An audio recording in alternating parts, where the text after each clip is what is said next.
حضور نے فرمایا اللہ اس شخص کے چہرے کو تر و تازہ رکھے جس نے میرے سے کوئی حدیث سنی، پھر جیسے سنی اس کو ویسے آگے پہنچا دیا۔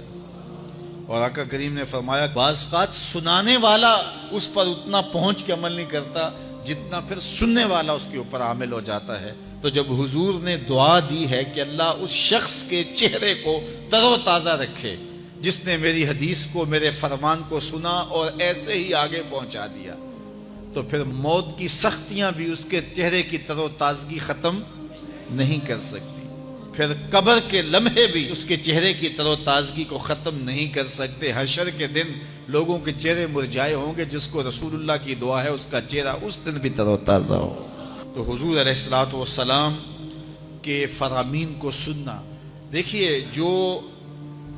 تفصیلی علوم ہیں ان کو حاصل کرنا، سیکھنا، یہ ہر ایک کے لیے فرض نہیں ہے، لیکن جو ضروریات دین ہیں ان کو سیکھنا یہ فرض عین ہے، یہ ہر ایک کے اوپر فرض ہے۔ اگر کوئی نہیں سیکھتا تو وہ گنہگار ہے، اور اس میں نماز کے مسائل ہیں، روزے کے مسائل ہیں، حج کے مسائل ہیں، زکوٰۃ کے مسائل ہیں، اگر کاروبار کرتا ہے تو بیع و شراء کے مسائل ہیں، اور کفر اسلام کی ضروری باتیں ہیں کہ کفر کیا ہے، اسلام کیا ہے۔ تو یہ ساری ضروری چیزیں جو ہیں ایمانیات سے جو تعلق رکھتی ہیں، ان کا سیکھنا جو ہے ضروری علوم کا، یہ ہر ایک کے اوپر فرض ہے۔ تو اس لیے آپ لوگ اپنا وقت کچھ نکال کر کے جو ہے وہ اس کے لیے صرف کریں، اور ضروریات دین سیکھنے کے لیے کچھ فرصت کے لمحے نکالیں۔ لوگ کتنے طویل ڈپلومے کرتے ہیں، کاروبار سیکھتے ہیں، کن علوم میں مہارت ہے جو ہمارے لیے بالکل غیر ضروری ہے۔ کسی نوجوان کے پاس بیٹھ جاؤ نا تو وہ تمہیں بتائے گا کہ کس کرکٹر نے کس میچ میں کتنے سکور کیے تھے، لوگوں کی یہاں تک معلومات ہیں،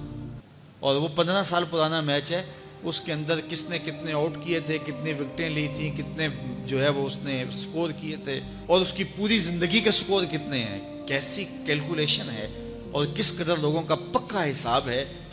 یہ وہ چیز ہے جس کا نہ دنیا میں فائدہ نہ آخرت میں فائدہ، لیکن دلچسپی ہے نا،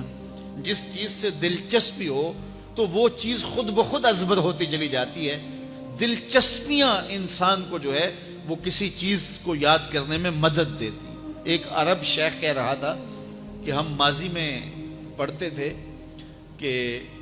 ہمارے اسلاف، ہمارے بزرگ ایک رات میں پورا قرآن ختم کر لیتے تھے، تو وہ کہتا میں سوچتا تھا کہ ساری رات قرآن بندہ پڑھتا رہے تو کس طرح ممکن ہے؟ تو کہتا ہے میں اپنے بچوں کو دیکھتا ہوں کہ وہ جو ہے وہ موبائل کے ساتھ لگے رہتے ہیں، اور فجر کی اذان ہو جاتی ہے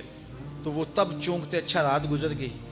تو میں کہتا ہوں نوجوان کی دلچسپیاں کچھ اور ہیں، اور وہ بھی اس شغف کی وجہ سے ایسا کھبا کہ رات گزر گئی اور اس کو پتہ ہی نہ چلا۔